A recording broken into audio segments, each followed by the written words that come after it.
दर्शक बंधु आसंतु जानिबा अयोध्या रे केबे युद्ध लागिबो एवं छतिया बटरे नीला हेबो केबे हेबो आसंतु प्रमोद कंठरु आमे जानिबा ता पूर्वरु जय जगन्नाथ कमेंट माध्यम रे निश्चय जणाइबे। जय जगन्नाथ। आप देखिए अयोध्या रे महापुरुष सही कथा कहिले अयोध्या रे लागी थिब युद्ध नारगला अमराधी वट तले लगी लीला। राम मंदिर निर्माण जहा हो सूरदास कही भविष्यवाणी आगामी समय रे राम राज्यर प्रतिष्ठा हेबो भारत विश्व दरबार जगत गुरु आख्या पाइब सोनार चिड़ियार देश रूपे परिगणित हे सूरदास कहते पृथ्वी ध्वंस हेब ना। बोलिए महापुरुष अच्युतानंद जी की सुधी ज्ञानी गुणी मंडली। सूरदास कहते या पर सहस्र वर्ष तक सतयुग बीते धर्म की बेल बढ़े सहस्र कहले हजार वर्ष पर्यंत सत्ययुगर वातावरण सारा संसार सृष्टि हेब सुखर वातावरण सृष्टि हेब पृथ्वी शस्य श्यामला हम ठीक इंद्र ठीक समय वृष्टि करेंगे चारिआडे देखिए परस्पर भितर स्नेह प्रेम आदर भल पाइबा पुणी आगक बढ़ कई आउ स्वार्थी हेबे नहीं परमार्थ चिंता नहीं बंचे आउ कई निज पई नहीं जगतर हित संसार हित दुनियार मंगल कथा चिंता करेंगे कि कहा प्रति हिंसा भाव आणवे ना ये समय आसो मिछ कहे ना असत्य पथर जीवे ना राति पाइला बेलू चाहिए इच्छा करुले मिछ कहे ना। तेणु सूरदास कहते जे स्वर्ण भल बन पृथ्वी पर फुले सुख की दिशा फिरे सूरदास ये हरि की लीला टारे नहीं टरे ये हरि लीला आगुर विधि निर्दिष्ट आगो के टाड़ी पारे ना किंतु ई समय रे अकाल मृत्यु जोर देखादेव जिते बड़े देखिए आप देखुना जेबे ठारू राम मंदिर प्रतिष्ठा ही रामलालांकर विग्रह प्रतिष्ठा होबे ठारू आप देखिए ऋतुचक्र की परिवर्तन लिखिले अच्युतानंद अमराधी वट तले लगी लीला से समय रे अमराधी कहले कौन छतिया द्वितीय अमरावती कटक से वट तले लीला लगे प्रभुंकर आउ से समय कोहू कदी शिव मही कला पड़ी जीव बाबू कला पड़ी जीव अमर गण कधाड़ी मर्त्य को लगी बाबू मर्त्य को लागिब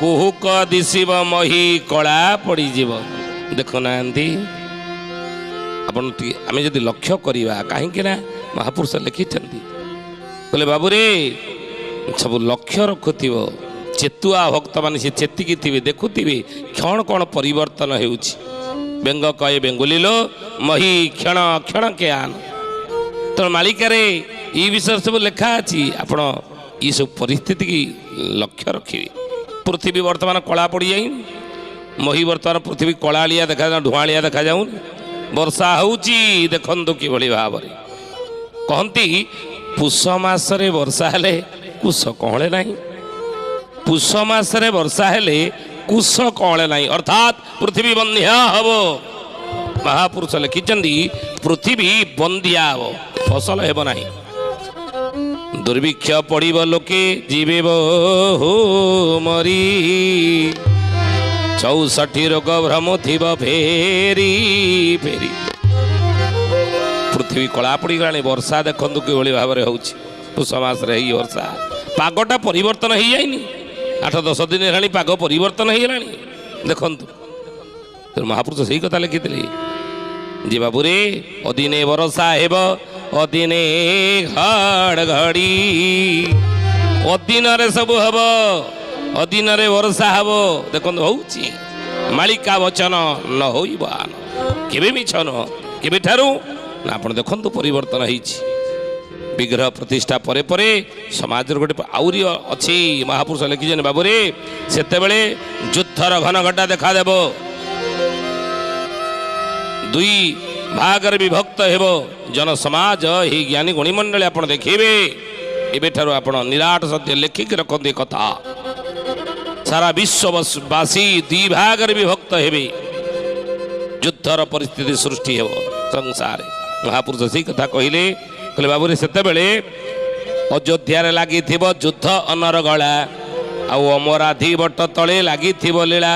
କୁହୁକ ଦିଶିବ ମହି କଳା ପଡ଼ିଯିବ, ଅମର ଗଣକ ଧାଡ଼ି ମର୍ତ୍ତ୍ୟକୁ ଲାଗିବ। ଅମର କହିଲେ କ'ଣ? ଦେବତାମାନଙ୍କର ଧାଡ଼ି, ଦେବତାମାନଙ୍କର ଧାଡ଼ି ମର୍ତ୍ତ୍ୟକୁ ଲାଗିବ। ଅଚ୍ୟୁତ ଲେଖିଲେ କଥା। ଆଉ ସେତେବେଳେ ମହାପୁରୁଷ ଲେଖିଛନି କହିଲେ ସେତେବେଳେ ଆଉ କ'ଣ ହବ?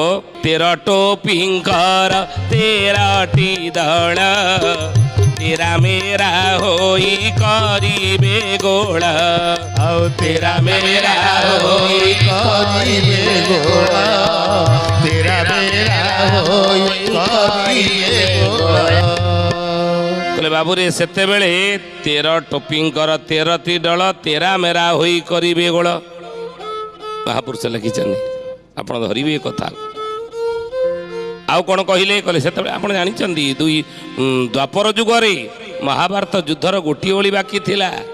କଳିଯୁଗର ତ ଏଇ ବିଗ୍ରହ ପ୍ରତିଷ୍ଠା ପରଠାରୁ ଯୁଦ୍ଧର ମଞ୍ଜି ଆଗେ ଆପଣ ଦେଖିବେ ପୋତା ହେଲା, ମଞ୍ଜି ପୋତା ହେଲା, ଆଗକୁ ହବ। ମହାପୁରୁଷ କହିଲେ କ'ଣ ହବ? ନା ଓଡ଼ିଏ ଯେ ରହିଥିବ ଭାରତର ଯୁଦ୍ଧ। ଭାରତ ଯୁଦ୍ଧ ଓଡ଼ିଏ ଅଛି ଦ୍ୱାପର ଯୁଗରୁ, କଳିଯୁଗରେ କେଇ ଦିନ ହେବ ବୋଲି ମହାପୁରୁଷ ଅଚ୍ୟୁତାନନ୍ଦ ଜି କି ଓଡ଼ିଏ ଯୁଦ୍ଧ ଦ୍ୱାପର ଯୁଗରୁ ବାକି ରହିଛି। 18 ଦିନର ମହାଭାରତ ଯୁଦ୍ଧ ହେଇଥିଲା ଦ୍ୱାପର ଯୁଗରେ କୁରୁକ୍ଷେତ୍ରରେ। ଏହି ଜ୍ଞାନୀ ଗୁଣୀ ମଣ୍ଡଳୀ ଅଳ୍ପ ବହୁତ ଆପଣ ଜାଣିଛନ୍ତି ଏ କଥା। କୁରୁକ୍ଷେତ୍ରରେ କୁରୁ ପାଣ୍ଡବମାନଙ୍କ ଭିତରେ ଯୁଦ୍ଧ ହେଇଥିଲା 18 ଦିନ। ଆଉ ସେଇ 18 ଦିନ ଯୁଦ୍ଧରୁ ଓଡ଼ିଏ ବାକି ରହିଛି, କଳିଯୁଗରେ ହେବ। କେବେ ହେବ ଆମେ ଆଗରୁ କହିଛୁ। ମହାପୁରୁଷ କହିଲେ ଓଡ଼ିଏ ଯୁଦ୍ଧ 13 ମାସ ଲାଗି ରହିବ, 13 ମାସ ଏ ଯୁଦ୍ଧ ଲାଗି ରହିବ। ବୁଝିଲେ? ମଞ୍ଜି ପୋତା ହେଇଛି, ହବ। ତେଣୁ ସେଇଥିପାଇଁ ମହାପୁରୁଷ କହିଲେ 13 ଟୋପିଙ୍କର 13ଟି ଦଳ, ତେରା ମେରା ହୋଇ କରିବେ ଗୋଳ। ଆଉ ତେରା ମେରା ହୋଇ କରିବେ ଗୋଳ, ତେରା ମେରା ହୋଇ କରିବେ ଗୋଳ। ତେରା ମେରା ହେଇ ଗୋଳ କରିବେ, ହବ। ରାଜନୀତି ସ୍ତରରେ ବିରାଟ ହବ, ଗଣ୍ଡଗୋଳ ହବ। ଯାହାକି ଏ ସୂତ୍ରପାତ କେଉଁଟା ନା ମଞ୍ଜି ବୁଣା ହେଲା, ସୂତ୍ରପାତ ହେଲା। ତେଣୁ ମହାପୁରୁଷ ସେଥିପାଇଁ କହିଲେ 13 ଜଣଙ୍କର କଳି ଲାଗିଥିବ ତରକିବେ ଭକ୍ତଗଣ, ବିରଜା କ୍ଷେତ୍ରରେ ଲୀଳା ଲାଗିଥିବ ନ ଜାଣିବେ ଦୁଷ୍ଟଗଣ। ଜଗନ୍ନାଥ ପତିତ ପାବନ ଓଡ଼ିଶା ବଡ଼ ଠାକୁର, କଳ୍ପବଟବାସୀ ପ୍ରଭୁର ଭରାସି କଳିକର ସନାସନ। এই জ্ঞানীগুণী মণ্ডলী মহাপুরুষ লেখিলে 13 জଣଙ୍କର কଳି ଲାଗିଥିବ ତରକିବେ ଭକ୍ତଗଣ। 13 ଜଣଙ୍କର କଳି ଲାଗିବ, ଭକ୍ତଗଣ ତର୍କିବେ ଏ ସମୟରେ। ବୁଝିଲେ? ଆଉ ସେଇଥିପାଇଁ କହିଲେ ବିରଜା ମଣ୍ଡଳେ ଲୀଳା ଲାଗିଥିବ। ବିରଜା ମଣ୍ଡଳ ଲୀଳା ଲାଗିବ କେଉଁଠି? ଓଡ଼ିଶା ଯାଜପୁର। ସେତେବେଳେ ମହାପୁରୁଷ ଆହୁରି ଲେଖିଲେ ଭବିଷ୍ୟତବାଣୀ ଏ ସମୟରେ କହିଲେ ଥାନା ସିପାଇ ଅନ୍ୟାୟ କରିବେ, ଥାନେ ଥାନେ ଦେବୀ ଖପରେ ଯିବେ। ଆଉ ସ୍ଥାନେ ସ୍ଥାନେ ଦେବୀ ଖପରେ ଯିବେ, ସ୍ଥାନେ ସ୍ଥାନେ ଦେବୀ ଖପରେ ଯିବେ। ଥାନା ସିପାଇ ଅନ୍ୟାୟ କରିବେ, ଥାନେ ଥାନେ ଦେବୀ ଖପରେ ଯିବେ। ଆଉ କ'ଣ କହିଲେ? ନା ଦିନ ଦ୍ୱିପହରେ ମାତିବେ ଖଣ୍ଟ, ଦେଖାଇଣ ଛୋରି ବନ୍ଧୁକ ବେଣ୍ଟ। ଆଉ ଦେଖାଇଣ ଛୋରି ବନ୍ଧୁକ ବେଣ୍ଟ, ଦେଖାଇଣ ଛୋରି ବନ୍ଧୁକ ବେଣ୍ଟ। ଦିନ ଦ୍ୱିପ୍ରହରେ ମାତିବେ ଖଣ୍ଟ, ଦେଖାଇଣ ଛୁରୀ ବନ୍ଧୁକ ବେଣ୍ଟ। ହବ ଆହୁରି ଆଗକୁ ଜୋର ଜୋର ହବ। ପୁଣି କହିଲେ ଧରାରେ ଯେତେ ରାଜା ମନ୍ତ୍ରୀ ଥିବେ, ଧରା ମରା ନିଜ ଭିତରେ ହେବେ। ଆଉ ଧରା ମରା ନିଜ ଭିତରେ ହେବେ, ଧରା ମରା ନିଜ ଭିତରେ ହେବେ। କହିଲେ ଧରାରେ ଯେତେ ରାଜା ମନ୍ତ୍ରୀ ଥିବେ ଏ ସମୟରେ ଯେତେବେଳେ ଅଯୋଧ୍ୟାରେ ରାମଲାଲାଙ୍କର ବିଗ୍ରହ ପ୍ରତିଷ୍ଠା ହେବ, ଅଯୋଧ୍ୟାରେ ଲାଗିଥିବ ଯୁଦ୍ଧ ଅନରଗଳା ଆଗକୁ ହବ, ବୁଝିଲେ? ମନେ ରଖିଥାନ୍ତୁ ଏ କଥା। ଆଉ ସେତେବେଳେ ମହାପୁରୁଷ କହିଲେ ଧରାରେ ଯେତେ ରାଜା ମନ୍ତ୍ରୀ ଥିବେ ଧରା ମରା ନିଜ ଭିତରେ ହେବେ, ନିଜ ନିଜ ଭିତରେ ହେବେ। ଆଉ କହିଲେ ଧ୍ରୁବ ମଣ୍ଡଳ ଯେ ନିର୍ମୁଣ୍ଡା ହେବ, ଧନିଆ ପାହାଡ଼େ ଭଗତଙ୍କ ଠାବ। ଆଉ ଧନିଆ ପାହାଡ଼େ ଭଗତଙ୍କ ଠାବ, ଧନିଆ ପାହାଡ଼େ ଭଗତଙ୍କ ଠାବ। ଧ୍ରୁବ ମଣ୍ଡଳ ଆମେ କହୁନେ ଧ୍ରୁବ ମଣ୍ଡଳ ରହିଛନ୍ତି, ସପ୍ତ ଋଷି ମୁନି ଅଛନ୍ତି, ତେଣୁ ସେଇ ଧ୍ରୁବ ମଣ୍ଡଳ ଆଉ ଦୃଶ୍ୟମାନ ହେବ ନାହିଁ।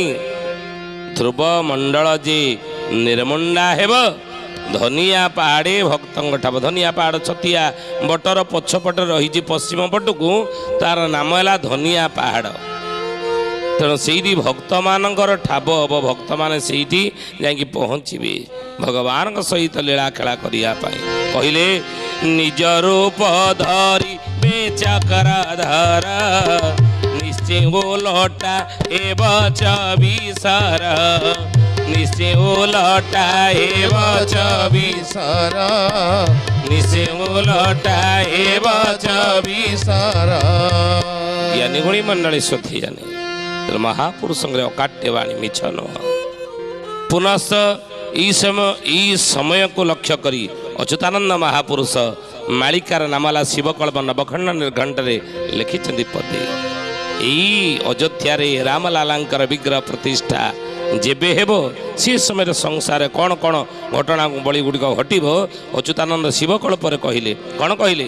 କହିଲେ ମେଷକ ବୃଷ ସଙ୍ଗତେ ମିଶାଇବୁ ମିଥୁନରେ ପ୍ରକାଶିନ, ସପ୍ତର୍ଷି ମଣ୍ଡଳ ଡାହାଣରେ ଲେଖି ନ କହ ମୋହର ଗୁଣ। ଭଜ ରାଧେ କୃଷ୍ଣ ଜପ ରାଧେ କୃଷ୍ଣ ଭଜ ରାଧେ କୃଷ୍ଣ ହରି, ହରି ନାମ ଗୋଟି ତୁଣ୍ଡେ ନେଉଥିଲେ ସଂସାରୁ ହୋଇବ ପାରି। ଅଚ୍ୟୁତାନନ୍ଦ ମାଳିକାର ନାମ ହେଲା ଶିବକଳ୍ପ ନବଖଣ୍ଡ ନିର୍ଘଣ୍ଟରେ କହିଲେ, ଆପଣ ଦେଖିବେ କ'ଣ କହିଲେ? କହିଲେ ମେଷକ ବୃଷ ସଙ୍ଗତେ ମିଶାଇବ ମିଥୁନରେ ପ୍ରକାଶିନ, ସପ୍ତର୍ଷି ମଣ୍ଡଳ ଡାହାଣରେ ଲେଖି ନ କହ ମୋହର ଗୁଣ। ଆଉ ହିସାବ କରିବା ଅଙ୍କ ଠାରକାର ମହାପୁରୁଷଙ୍କର ବୁଝିବା ଏତେ ସହଜ କଥା ନୁହେଁ। କିନ୍ତୁ ମହାପୁରୁଷଙ୍କ କଳିଯୁଗରେ ସେମାନେ ବୁଝିବେ। କେଉଁମାନେ ବୁଝିବେ? କୋଟିକେ ଗୋଟିଏ ଜାଣନ୍ତି ରସ ତିନି ଶସ୍ତ୍ରେ ଗଣା ସେହି, ମହିମା ପ୍ରକାଶ ନିଶ୍ଚୟ ସେଇ ଦାସ ଆନେ ମୁଁ କହନ୍ତି ନାହିଁ। ଆଉ ଅଚ୍ୟୁତ ଠାର ଯେ କହିବନି ସେ ଭକତ ସେହି, 256 ଜଣଙ୍କୁ ଏଇ ଗ୍ରନ୍ଥ ମିଳାଇ। ତେଣୁ ମେଷ ହେଲା କେତେ? 1, ବୃଷ ସଙ୍ଗତେ ମିଳିବ ରାଶିଚକ୍ରର ବୃଷ ହେଲା 2 ନମ୍ବର ଅଛନ୍ତି। ତେଣୁ ମେଷକୁ ବୃଷ ସଙ୍ଗତେ ମିଳାଇବୁ, 1ରେ 2 ମିଶାଇଲେ ହେଲା 3, ମେଷକୁ ବୃଷ ସଙ୍ଗତେ ମିଶାଇବୁ ମିଥୁନରେ ପ୍ରକାଶିଣ, ମିଥୁନ ହେଲା କେତେ? 3, ରାଶିଚକ୍ର ତୃତୀୟ, ତେଣୁ 3 ମିଶାଣ 3 କେତେ ହେଲା? 6। ସପ୍ତର୍ଷି ମଣ୍ଡଳ ଡାହାଣରେ ଲେଖି, ସପ୍ତର୍ଷି ଡାହାଣରେ ସପ୍ତର୍ଷି ମଣ୍ଡଳ କଲେ 7 ଲେଖିବା, କେତେ ହେଲା? 67 ଅଙ୍କ। ଗଜପତି ରାଜାଙ୍କର 67 ଅଙ୍କ ଯେତେବେଳେ ହେବ, ମୀନ ଶନି ଗୁରୁବାରରେ ପଡ଼ିବ ଏହି ଅଙ୍କେ ଧ୍ରୁବ ଧ୍ରୁବ, ମିଥୁନ ମାସରେ 13 ଦିନ ପକ୍ଷେ କାଳ ଧରଣୀ ଗ୍ରାସିବ। ଭଜ ରାଧେ କୃଷ୍ଣ ଜପ ରାଧେ କୃଷ୍ଣ ଭଜ ରାଧେ କୃଷ୍ଣ ହରି, ହରି ନାମ ଗୋଟି ତୁଣ୍ଡେ ନେଉଥିଲେ ସଂସାରୁ ହୋଇବ ପାରି। ତେଣୁ ହେ ଜ୍ଞାନୀ ଗୁଣୀ ମଣ୍ଡଳୀ, ଏଇଭଳି ଘଟଣା ଗୁଡ଼ିକ ଘଟି ଅର୍ଥ ଯୁଦ୍ଧର ଘନଘଟା ଦେଖାଦେବ। ବିଶ୍ୱ 2 ଭାଗ ହେବ, 2 ଭାଗ ହେଇଯିବ, ଯୁଦ୍ଧ ଲାଗିବ, ବାଡ଼ିଆ ପିଟା ଲାଗିବେ ଜୋରେ ଆଗକୁ ଦେଖନ୍ତୁ। ତେଣୁ କିନ୍ତୁ ୟା ପରେ ଭଲ ସମୟ ଅଛି, ୟା ପରେ ଭଲ ସମୟ ଅଛି। ସତ୍ୟ ଯୁଗର ବାତାବରଣ, ସଂସାର ସୃଷ୍ଟି ହେବ, ରାମରାଜ୍ୟର ପ୍ରତିଷ୍ଠା ହେବ। ମହାପୁରୁଷ ଯେ ସତ୍ୟ ସନାତନ ଧର୍ମର ଧ୍ୱଜା ଉଡ଼ିବ, କେବଳ ଏଇ ସନାତନ ଧର୍ମକୁ ସ୍ଥାପିବେ ସେଇ ନାରାୟଣ ମହାପୁରୁଷ ଲେଖିଛନ୍ତି। ଆପଣମାନଙ୍କୁ ଭିଡ଼ିଓଟି ଭଲ ଲାଗିଥିଲେ ଲାଇକ୍ ଗୋଟିଏ, ସବସ୍କ୍ରାଇବ୍ ଗୋଟିଏ, କମେଣ୍ଟ ଗୋଟିଏ କରିବାକୁ ଭୁଲିବେ ନାହିଁ।